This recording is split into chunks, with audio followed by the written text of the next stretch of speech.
விஜய் தான் வர முடியல, அவர் வந்தாருன்னா பாப்புலாரிட்டி ஆயிரும், இந்த ஸ்ட்ரக்சர் கண்டிஷன்லாம் கொடுக்கணும். ஏன் ஒரு கட்சிக்காரனை கூட காணோம்? ஆதவர்ஜுனா கரூர் வரமாட்டாரு, ஆனா டெல்லியில போய் உட்கார்ந்து அரசியல் பேரம் பேசுறதுக்கு அவருக்கு எல்லா நேரம் இருக்கும். புசி ஆனந்த், நிர்மல்குமார் எல்லாரும் கூண்டோடு எஸ்கேப். இதுக்கு பேர் தமிழக வெற்றி கழகம் கிடையாது, தமிழ்நாடு தலைமறைவு கழகம். ஒட்டுமொத்தமா 41 உயிரை சாவடிச்சுட்டு தலைமறைவா இருக்கக்கூடிய குற்றவாளிகள் நீங்கள். அந்த குற்றவாளிகளுடைய ஆதாரங்கள் ஒன்னொன்றாக வெளிவந்து கொண்டிருக்கிறது. புது புது வீடியோ காட்சிகள் வெளிவந்துட்டு இருக்கு. இது எல்லாத்தையும் பார்த்து பயந்துதான் நீங்க எல்லாரும் தலைமறைவா இருக்கிறீங்க. உங்க தலைவனும் தலைமறைவாகவே போய் அந்த 41 பேர்த்த சந்திக்கிறதுக்கான வேலையும் பார்க்கிறாரு. மீடியாக்காரங்க என்ன கேள்வி கேட்டக்கூடாது அப்படின்னு சொல்லக்கூடிய முதல் ஆள் நீதான். எவனாவது டிஜிபி அலுவலகத்துல போய் என்ன மீடியாக்காரங்க சந்திச்சு ஏன்ட கேள்வி எல்லாம் கேட்டக்கூடாது, அங்க மீடியாக்காரங்க வரக்கூடாது, இதை விட ஒரு கேவலமான ஸ்டேட்மெண்ட் வேற எதுவுமே கிடையாது. உன் பேர்ல தப்பு இல்லைன்னு சொல்றல, பத்திரிக்காரங்களை சந்தி, அவங்க கேட்கக்கூடிய கேள்விக்கு பதில் சொல்லு. அதுக்கப்புறம் எது உண்மை எது போய் நிறுவனமாகட்டும். பத்திரிக்கைக்காரனு கூட சந்திக்க மாட்டேன், எல்லாத்தையும் இருந்து ஓடி ஒளிவேன் அப்படின்னு சொல்லக்கூடிய ஒரு கோலை. இந்த கோலையை ஒரு நாளும் கரூர் மக்கள் வரவேற்க மாட்டார்கள், தமிழ்நாட்டு மக்களும் வரவேற்க மாட்டார்கள். 41 உயிர் அநியாயமாக பலியானதுக்கு பிறகு விஜயனுடைய ஒவ்வொரு நடவடிக்கைகளும் அவர் எவ்வளவு சைக்கோத்தனமானவர், எவ்வளவு மூளை குழம்பியவர், அவர் எதுக்குமே லாய்க்கற்றவர் அப்படிங்கிறது ஒன்னொன்னாக வெளிவந்து கொண்டிருக்கிறது. பொறுத்திருந்து பார்ப்போம், இன்னும் பல தகவல் வரும். சைக்கோ மன்னனே, மக்களை கொன்னவனே, ஓடி ஒளிபவனே, நீ பெரியாரின் பேரனா? அண்ணா அண்ணா, மக்கள் அழுகுரல் கேட்கலையா?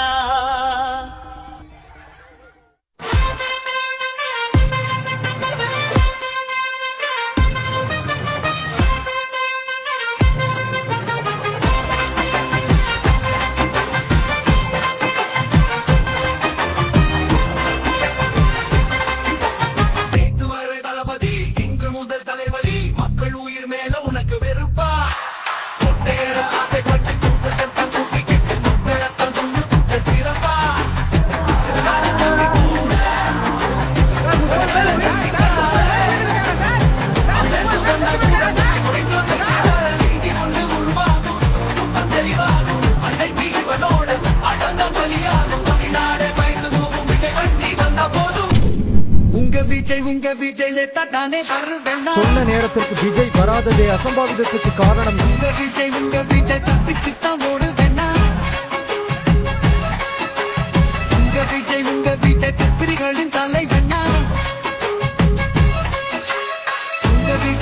விஜய் தானே வருவேனா? அண்ணான்னு அழைச்சாலும் திரும்பவே மாட்டான், கண்ணிய கேட்டாலும் பிச்சை மாறி போடுவான். நெருங்காம பவுன்சர வச்சுப்பான், மீறித்தான் வந்தாலும் தூக்கி போட சொல்லுவான். முட்டாளுங்க கூட்டத்தை சேர்த்து தலைவன்னு நினைச்ச உள்ள போதாதுன்னு அவங்களையும் பெரியேத்தி பார்க்கிற மெல்ல. வண்டியில வரானே பண்ணாரு நீதானே, சின்ன போல சிரிச்சிருக்கானே, மக்களோட உயிரத்தான் கண்டுக்காம இருக்கானே, ரூல்ஸ் போட்டா மதிக்காம இருக்கானே.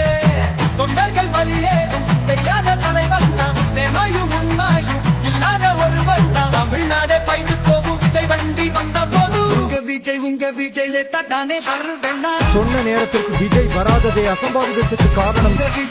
விஜய் தப்பிச்சுத்தான் ஓடுவேனா? விஜய் திப்பிரிகளின் தலைவனா? விஜய் தானே வருவேனா? சென்னை வந்து புட்டா ஃப்ரைடே குளிச்சு பார்ப்பேனா? விஜய் நான் போறேன்.